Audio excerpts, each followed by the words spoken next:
Good afternoon and welcome to this virtual meeting of the Scottish Parliament.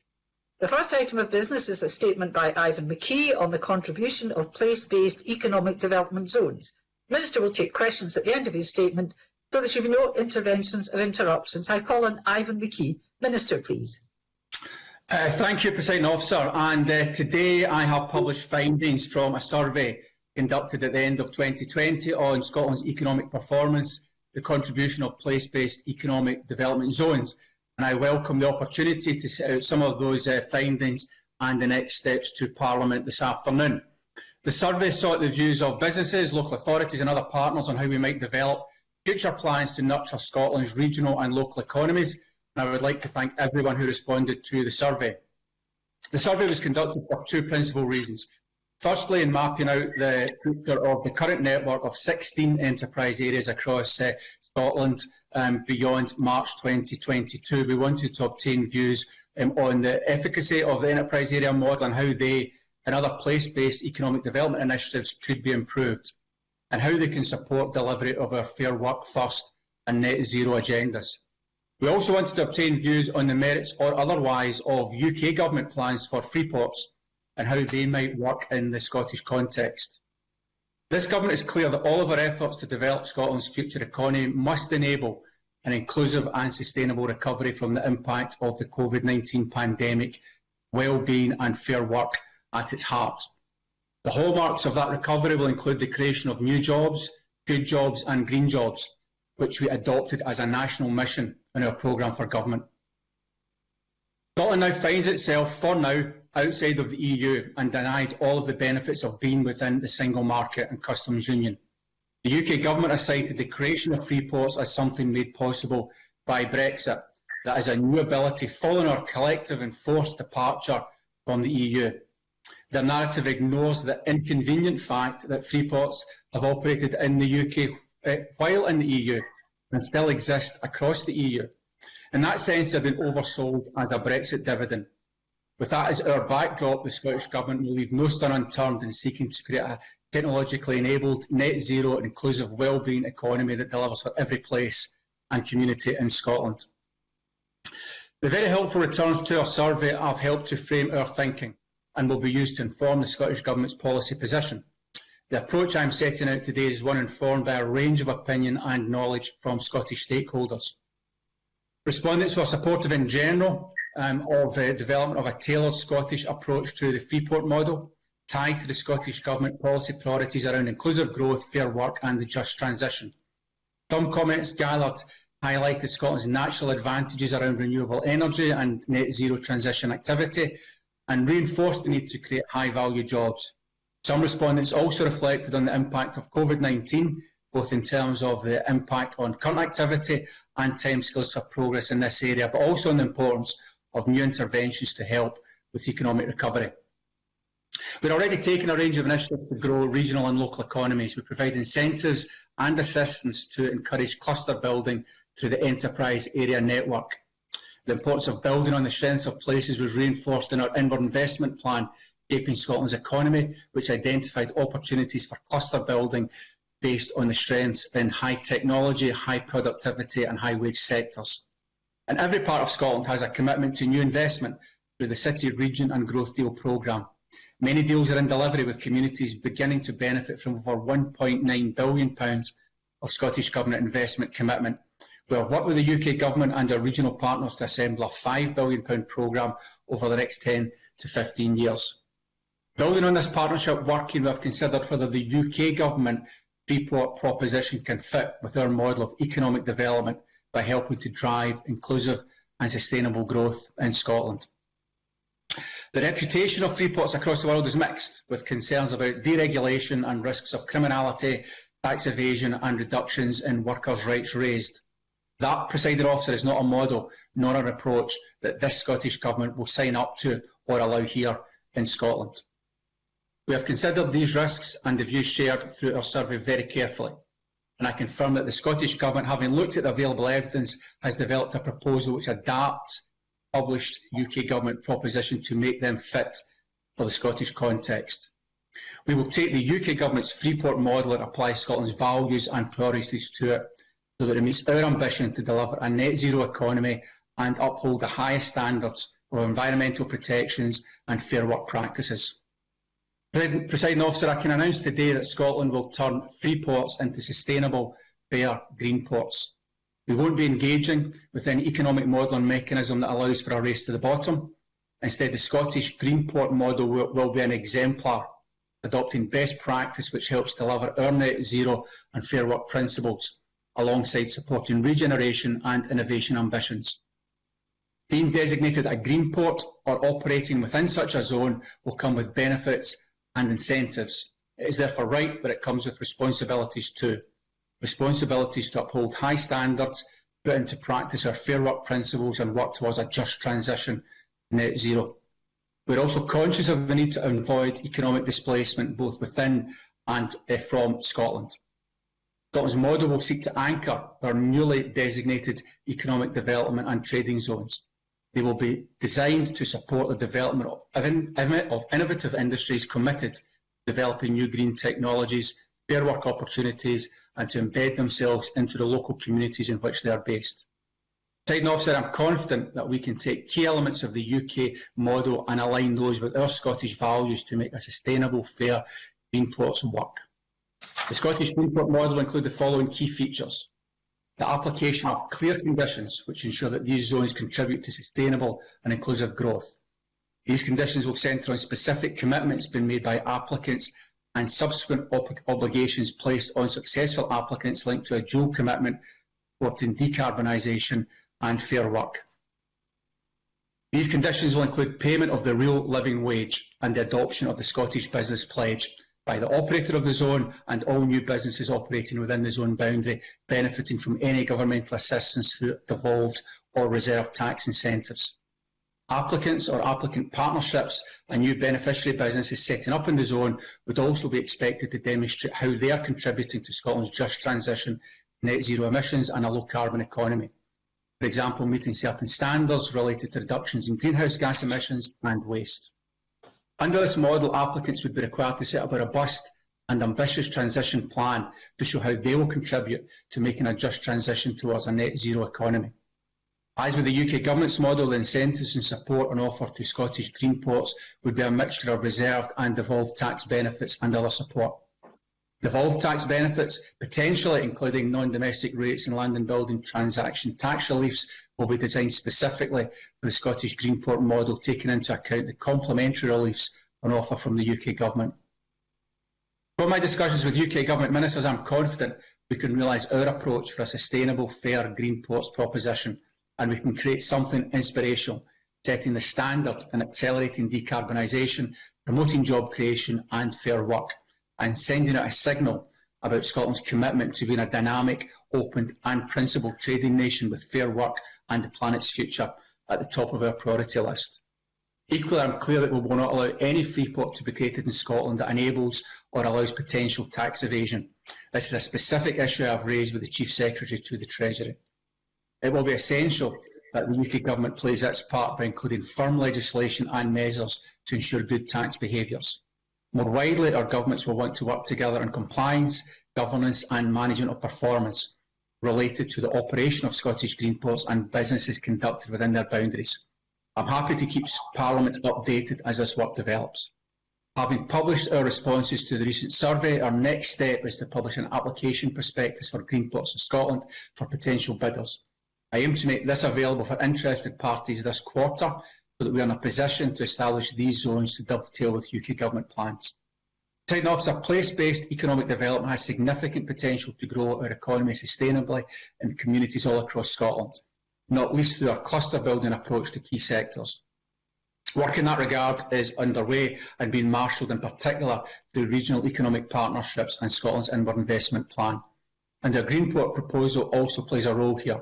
We will now seek to optimise key aspects of the UK Government's free port model, principally around innovation and regeneration. In particular, we will ensure that Scottish green ports help to drive desirable investment and inclusive growth, focused on this Government's twin ambitions of creating a net zero carbon economy and fair work. For these reasons, this Government now intends to move forward with our proposals to secure the development of Scotland's first designated sustainable, fair green ports based on the criteria outlined above. And we would welcome this Parliament's support in that endeavour. Thank you, Presiding Officer. Thank you very much, Minister. Minister will now take questions on issues raised in his statement, and I can take us up to 1:30. And can I remind members who are in the chat function if they wish to ask a question? I call first Maurice Golden, followed by Alec Rowley. Mr. Golden, please. Thank you, Deputy Presiding Officer, and I thank the Minister for advance sight of his statement. This is a humiliating line down for the SNP. Just a few months ago, he was claiming that free ports were a shiny squirrel, and the SNP conference backed a motion slamming them. This screeching SNP U-turn is very welcome. It seems they have finally realised that businesses are desperate to reap the benefits from free ports. The Scottish Conservatives and UK Government have said for months that the SNP should stop playing politics and start working constructively to take these proposals forward. Yet again, the SNP treated businesses as an afterthought. They ignored the benefits to make political points and only now have finally backed down.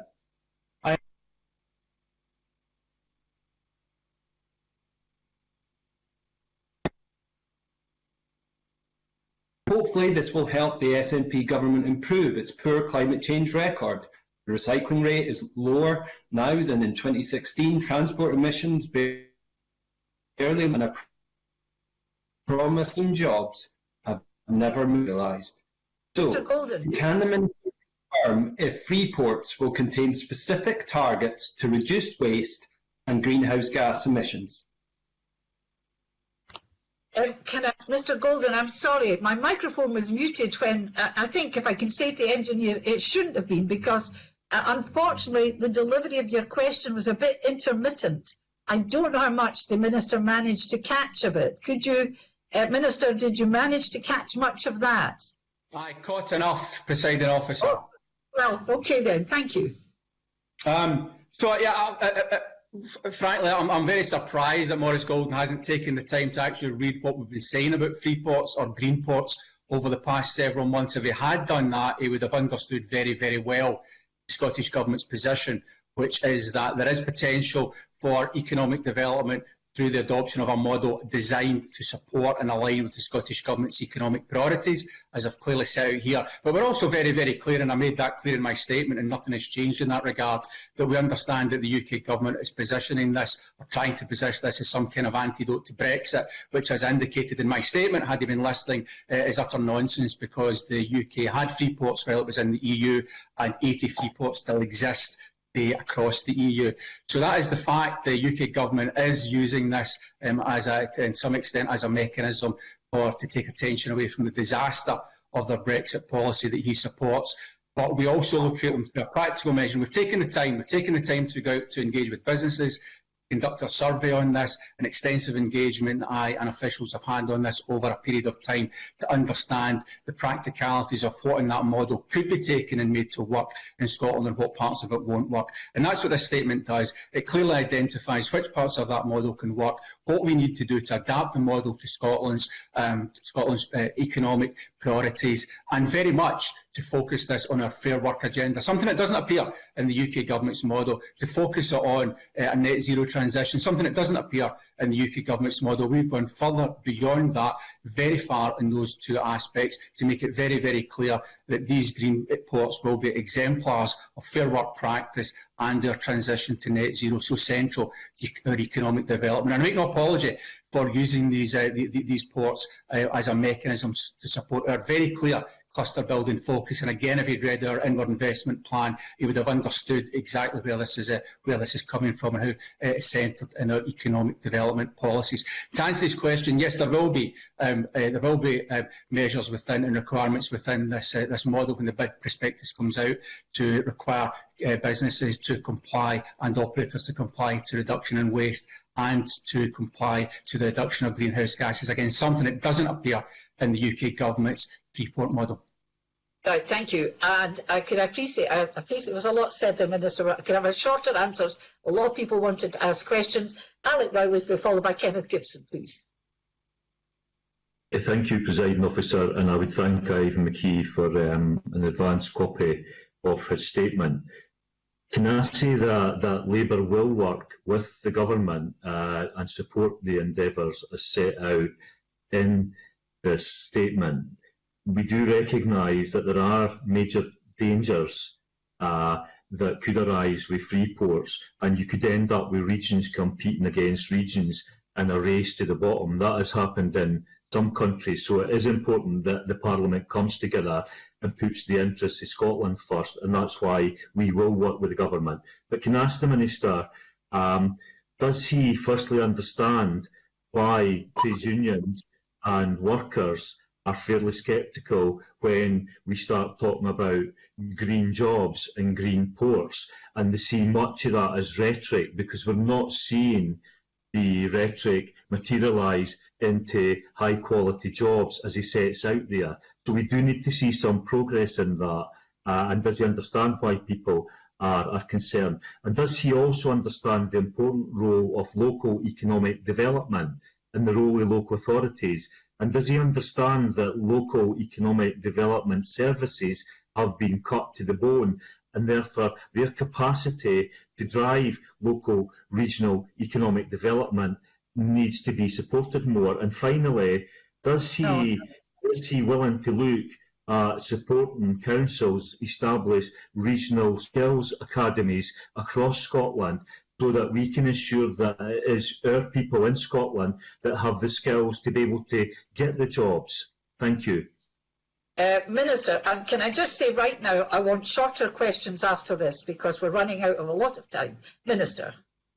Thank you, Presiding Officer. Thank you, Alec Riley, for his positive contribution to the Scottish Greenport model, and absolutely very willing to work with anyone across this chamber and across Scotland to ensure that. And it is absolutely right. There is always a danger here that that these things could, the ports could.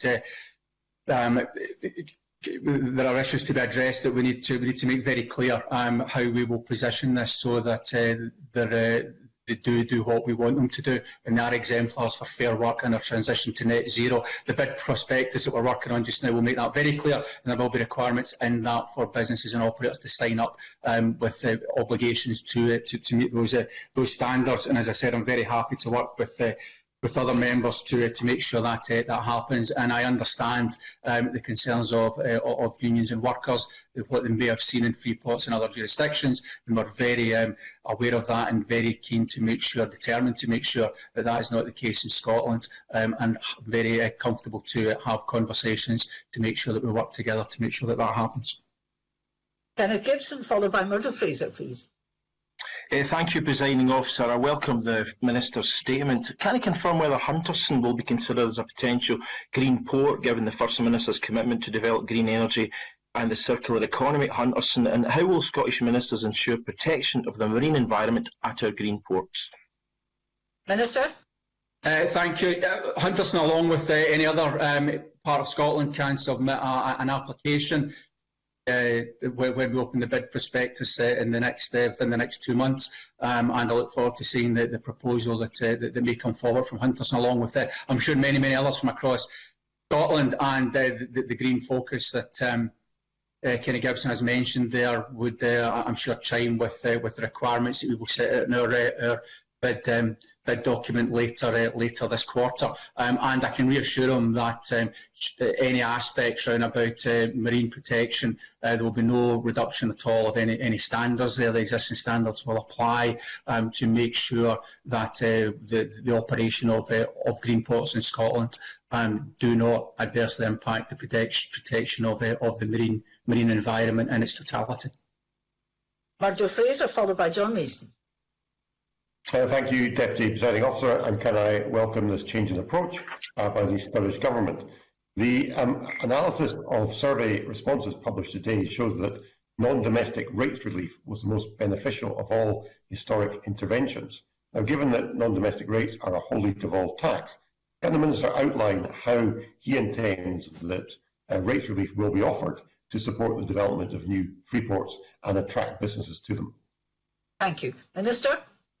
And again, I'll say to Murdo Fraser, I'm surprised at him. He hasn't read or watched what's been happening on this conversation over the past few months. He would have understood much better the Scottish Government's position on this. But in terms of the specifics that he raises, yes, of course, NDR is one aspect of this. We've highlighted this in my statement today. We will work through the details of the incentives with regards to how we would see those positioned to support the Greenport model in Scotland, recognising what the UK Government has done across for their Freeport model, and the detail of this will be articulated in our bid document when it comes out later.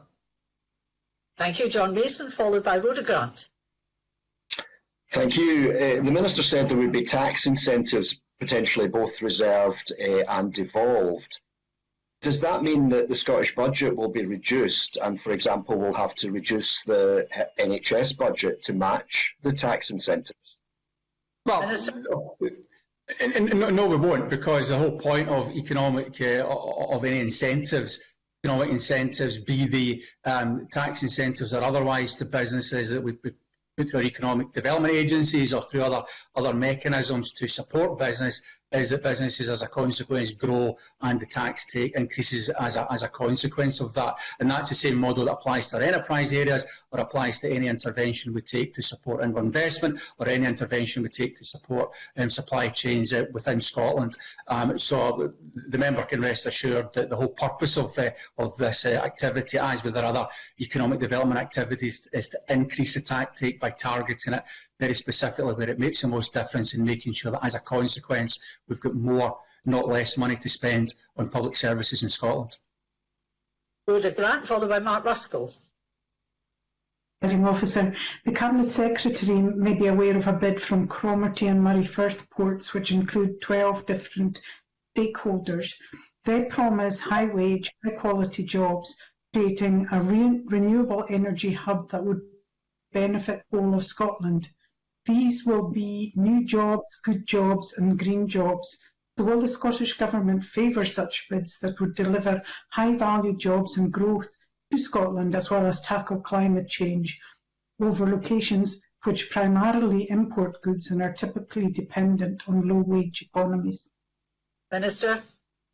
A good question, and the direction of travel and our intent here is very, very clear, articulated very clearly. The model is a Greenport model. It is to attract investment businesses and grow exactly those green jobs and those good jobs, and making use of Scotland's tremendous assets and technology and skills that we have in renewable energy across many other aspects of the transition to net zero. So, of course, those will be requirements of our bid prospectus. That is the focus we have, and we would expect anyone coming forward to bid to be considered to be a green port in Scotland to comply to those, and those are very much the criteria that we will be favouring as part of that process. Mark Ruskell, followed by Willie Rennie. Simply renaming free ports as green ports doesn't guard against a race to the bottom in standards. Forth ports in their submission to the survey identified a new gas-fired power key net zero projects. So will the Minister be to the likes of Forth ports to build whatever they want, and how are these powers linked to democratically decided local development plans? Minister, if you managed, the sound was breaking up. I caught some of that, unfortunately. I don't know if Mark Ruskell might want to repeat. No, I'll tell you what to do. I'm sorry, I want to get people in. If you can't answer, ask Mark Ruskell to as a answer on what I heard. And just to be very clear to Mark Ruskell, this is a hugely important point. This isn't just a semantic renaming exercise. Let me make that absolutely clear. If he reads through the document, and I'm very happy to meet with him and many other members to put their mind at rest on this, we have put absolutely central to this proposition the requirement to meet Fair Work criteria. Payment of the real living wage is a red line on this. Payment, signing up to the Scottish Business Pledge is a red line on this. So this is the opposite of a race to the bottom. It's a climb to the top, and it's about working with those businesses that are committed to delivering on those requirements. And clearly, any individual port authority or other enterprises within Scotland that want to submit a proposal, we would look at it in the context of the criteria that will be set in the bid document. And as I say, the transition to net zero and enabling and supporting and implementing fair work practices are absolutely central to that. I'm just about to call Willie Rennie, but if Mark Ruskell wants to put his full question in the chat box, that would be handy. We can forward it on to the Minister. Willie Rennie, followed by Stuart McMillan. The UK Government launched the bidding prospectus in mid-November and applications close in a couple of weeks. The Minister here hopes to publish the application prospectus in the next quarter with no deadline for applications. So how is the Minister going to catch up? Minister? Sorry, no, I misheard me. The application, the process, the bid document will be out this quarter, so in March, and there will be a 3-month process to that. So we will receive the bids back during the course of the summer, and then the incoming government will take a view on how it wants to take that forward. We're very conscious of the timetable that the English Freeport model is running to, but frankly, I'm also aware of the fact that businesses will make decisions on where they're going to go based on some fundamental considerations, and we will be close enough in terms of timetable to the rest of the UK for that, I believe, not to be a material factor in how investors and businesses would look at this when it comes to making very big decisions about long-term location of their activities. Stuart McMillan, followed by Graham Simpson. Thank you, Presiding Officer. Can the Minister provide any further information as to how Brexit will affect free ports, particularly regards to green ports, and will these actually help address some of the challenges currently being faced in Scotland's ports? Minister? Let me be very clear, I've said it already and I'll say it again because it is very important. This model, free ports, cannot and will not undo the damage caused to Scotland by the UK leaving the world's single biggest market and customs union. So the impact of Brexit on businesses, on ports, on Scottish exporters is significant and in many cases critical, and we continue to pressure the UK government to fix up those problems and do what they can to resolve those very difficult challenges that are placed in the way of Scottish businesses. This model, we believe, will support Scottish economic development along the lines I've mentioned, a green model focused on the journey to net zero, focused on delivering fair work and focused on supporting regional cluster building across Scotland, and that is our focus. But be very, very clear, this doesn't fix the vandalism done by the UK government through the Brexit process on Scotland's economy. It only helps to resolve some of those issues. Graham Simpson, if I've time, only if I've time, Rona Mackay. So Graham Simpson. Yes, thank you very much. And I'm also pleased that the Minister is now on board with the Freeport programme. Can you say if he's putting any limit on the number of free ports there'll be in Scotland? And can he say when he expects the first one to be in operation? Minister? Another member, unfortunately, has been sleeping through this process. If he'd watched the various evidence sessions and commentary that we've made on this, we have been watching the process closely to understand how we could take anything that the UK government came up with to make it work in the Scottish context. I'll say it again because it can't be said often enough. Scottish free ports will have commitments to fair work as obligations, hard obligations on paying the real living wage, signing up to the Scottish Business Pledge that doesn't appear in the UK government model, a commitment to net zero that doesn't appear in the UK government model, and those are absolutely central to our green port model. And in terms of the timescale of that, I've already laid out what will happen. We will release a bid prospectus this quarter. We will, in the following quarter, have the responses back from businesses, and then we will look to lay out a more detailed timetable on the implementation of that. And of course, that will be after the election, and then incoming government will take that forward based on the submissions they receive, and that to be done as fast as can be done. I'm afraid I don't have time for either Rona Mackay and Richard Lyle. My apologies, but we've run out of time and there's no extra time this afternoon. So that concludes portfolio questions, and it's time to move on to the next item of business.